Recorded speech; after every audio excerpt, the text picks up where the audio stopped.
A few years back, the GOAT of ultra and mountain running, Kilian Jornet, did an extreme fitness test. He ran a vertical kilometer up this brutal mountain behind me, and directly when he came down again, he ran a all-out 10 kilometer on the road.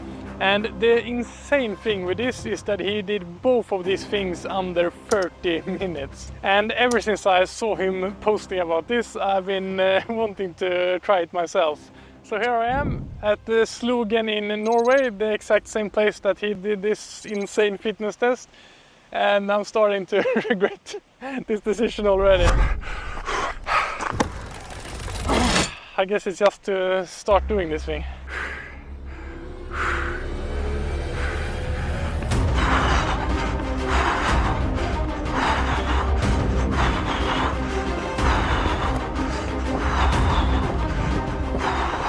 Starting this vertical K up this extremely steep mountain, I had no idea how I should be pacing this whole thing, because to be honest I have done extremely little training climbing up places this steep the last couple of years. But since Kilian did both the vertical K and the 10K in under 30 minutes, I thought it would be really cool to be able to get under 40 minutes on both myself. In the 10K on the road I know that I can really comfortable run under 40 minutes, and are probably good for around 35 minutes in my current shape. But doing it on fresh legs is a completely different thing than doing it after running this crazy vertical K. But at this stage of the challenge, that was a later problem. Here I just tried to get a good start and went out trying to pace myself to maybe have a chance to run a sub 40 minute vertical K. But as you soon will see, this will turn out to be a pretty big mistake. One thing that I did not think of was going to be so hard in this challenge was the heat. It was really warm climbing this first part of the mountain before reaching above the tree line. Already this early into the vertical K I was in a lot of pain.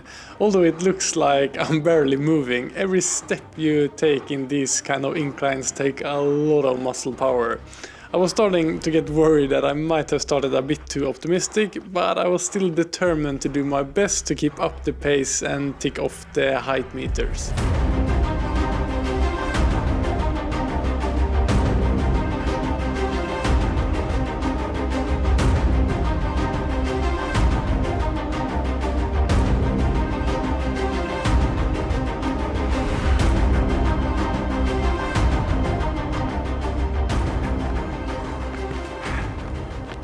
Here I feel that I have gotten a good start to this vertical K and are just a bit off pace to make it into a sub 40 minute vertical K. A huge thanks to my friends for cheering me on and helping me film this crazy challenge. My friend Oscar, and filming this right now is Jonne from the YouTube channel Unlazy Way. This is one of the few parts where the course actually flattens out a bit, and I'm happy my legs still allow me to run a bit. But I think I maybe got a bit over-eager seeing Jonne with the camera, because shortly after I left him I hit the wall. The already extreme pain I felt in my legs reached a whole new level, and I was getting dizzy. I guess it was a combination of a way too hard opening and overheating. At this point I was, to be honest, worried if I was even going to make it to 1000 height meters without having to stop. I had to slow down the pace quite a lot, but the thing with getting up these kind of steep mountains, even slowing down the pace a lot, doesn't really help you recover.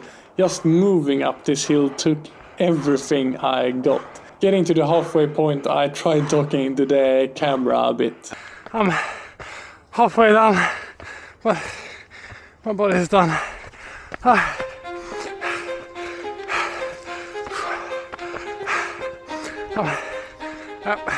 I tried explaining how bad I was feeling, but finding the words in this state was not so easy. I guess my face explains how I was feeling pretty well though.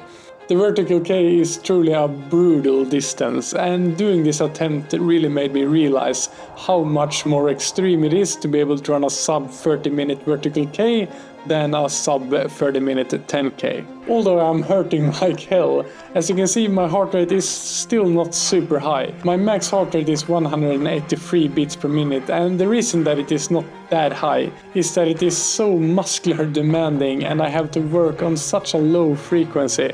If I had trained more in these kind of steep climbs, I would get more muscular adapted and would probably been able to push myself to a higher heart rate before my legs started hurting this bad. As you can see, I use a technique where I use my hands to push on my knees, and most people running really fast vertical Ks use poles. I actually planned to use poles myself, but managed to forget to bring them. But to be honest, I don't think that it would have helped me all that much, since this trail was so technical and I at many parts had to use my hands to climb it. I'm really glad that the trail becomes a bit less steep for a short section here, and I can try to recharge to at least finish this thing strong. I have had to give up on finishing under 40 minutes long ago, but at this point I think that I might at least get under 50 minutes, but then I need a strong finish.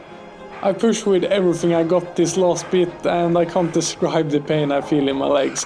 It is so much worse than I had in any other sort of running race. This whole thing was for sure a real mental challenge for me after being so stupid and starting out way too hard. At this point I just want to reach 1000 climbed height meters so I can finally stop. And I try not to think of that I then need to run down this mountain and do an all-out 10K. That just feels impossible.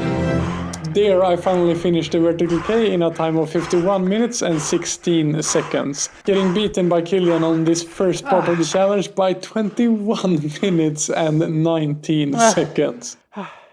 That was so much more brutal than I could have ever imagined.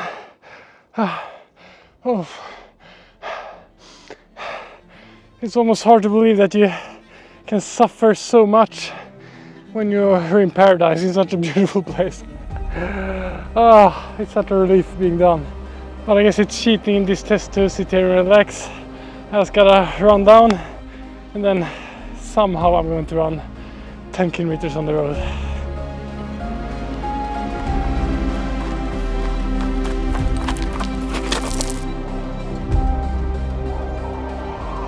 Although the time you have in the downhill doesn't count in your overall time in this vertical K 10K test, I'm guessing that Kilian were probably flying down these trails as well, since he's such an insane downhill trail runner.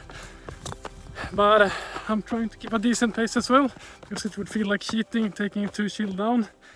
And I was trying to enjoy this, trying to not think too much of the upcoming road 10K, because my legs are pretty finito, pretty dead. I wanted a brutal test, and I think I will get one.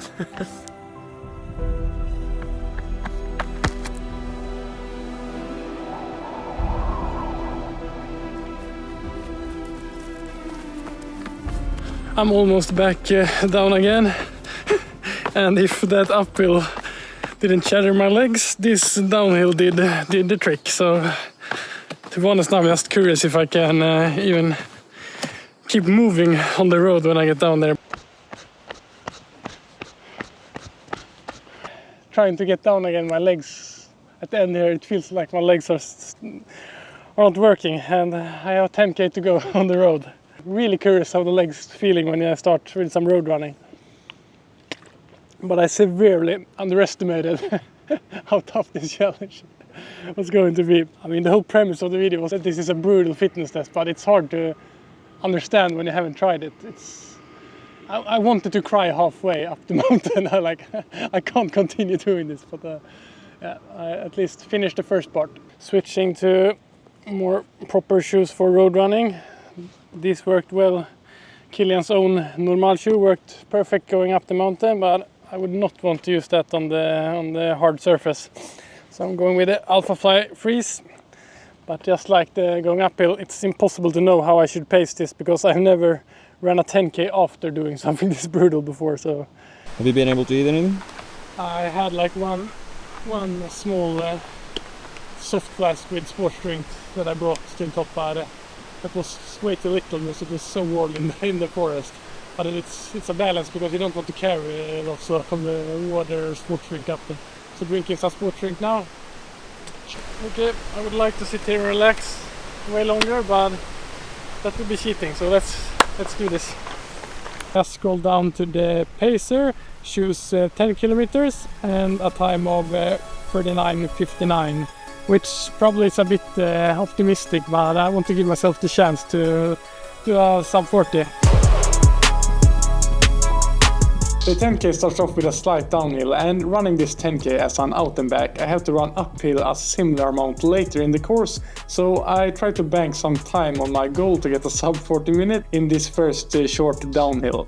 A really interesting part of this VK 10k challenge is that it is really hard to find a steep and good vertical K that also has a fast road 10k right beside it. I think this place is probably one of the best you can do it at, and I guess that's why Kilian chose this location for the challenge. So this road goes along the fjord, which makes it flat for being in this part of Norway, but it isn't the fastest 10k. There are some up and down, and on my route I will climb a total of 90 height meters, which doesn't sound like much compared to the 1000 meters I just climbed, but those 90 meters for sure is an extra challenge when you try to run a fast time in a 10k.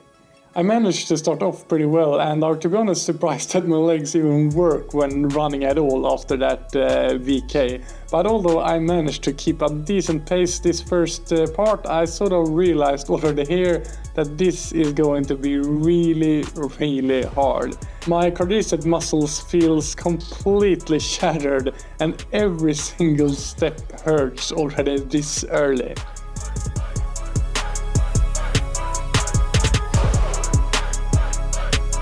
Running the first kilometer, the pain just gets worse and worse, and I have to start slowing down the pace a bit to hopefully keep a decent pace throughout this 10k.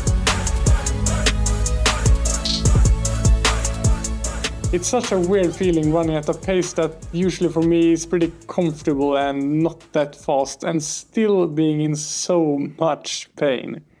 I never thought that running at a 4.5 minute per kilometer pace would feel this brutally hard. And you can also see that my heart rate is not super high, and usually on a 10k it's closer to 175, but I'm just so muscularly damaged after the vertical K that I just can't move any faster, even though I feel that I'm not that out of breath.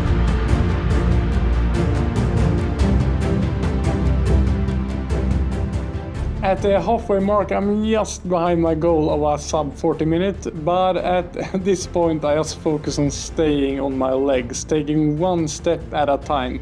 Every single step hurts, and I just want to stop running, to be honest. From this point to the finish, it's a real mental battle. I have to use all the mental strategies I know to just keep moving forwards. I work a lot in my head of splitting it into shorter goals. Just running to the next corner, getting up that small hill, getting one more kilometer done. And I do my best to try to trick my brain to just focus on getting one more kilometer done. I think using these mental hacks was the only thing that kept me moving. And running here, I also thought about Kilian. I had huge respect for him as an athlete before this, but doing this VK 10k challenge made me understand even better how insane of an athlete he is.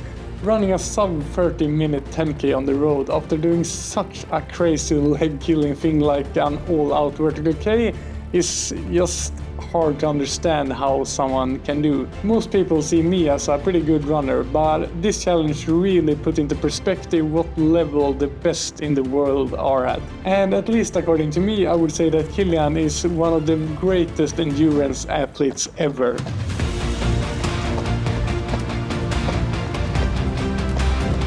I'm so happy getting to the last kilometer, knowing that I soon will get to lay down and rest. I've seen on my watch that I have needed to slow down the pace a bit and will not be able to finish under 40 minutes. But if I'm able to speed up the last bit, I will at least get under 44 minutes. So I make that into a new goal in my head to try to push myself to finish strong. I do my best to leave every last bit of power I have in me this last bit, and I'm actually worried I'm going to fall when I speed up because my legs feels like they are going to just stop working at any moment. But I managed to make it to the finish, and I finished the 10k in 43:39, giving me a total VK 10k time of 1 hour, 34 minutes and 55 seconds. Kilian Jornet, you are an absolute crazy beast. So impressive what you can do.